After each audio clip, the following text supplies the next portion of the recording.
inequality is America's biggest problem, and I need to show you a snapshot of how bad it is and how bad it's gotten in the past 45 years. I'm going to break it down into four groups. So Americans, we hold about $164 trillion in wealth. Group number one, as you can probably guess, is the top 1%. There are 3.3 million people in the top 1%, and they hold $50 trillion. The next 9%, there's about 30 million people, and they hold $60 trillion.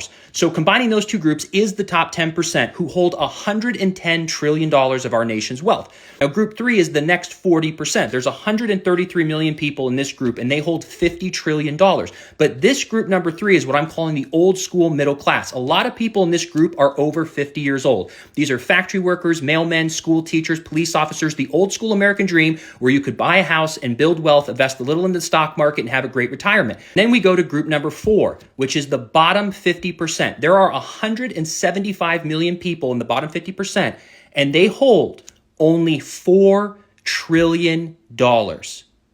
Here is the craziest part about the whole thing.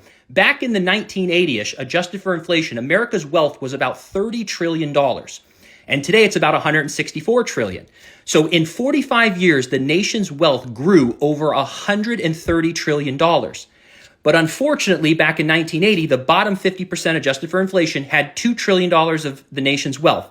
And today, it only has $4 trillion of the nation's wealth. So over $130 trillion went to the top 50%, and only $2 trillion went to the bottom 50%. And the nail in the coffin, the bottom 50% has 60 million more people in the group than it did in 1980. So that $2 trillion increase, that little $2 trillion, is now also being split by an additional 60 million people.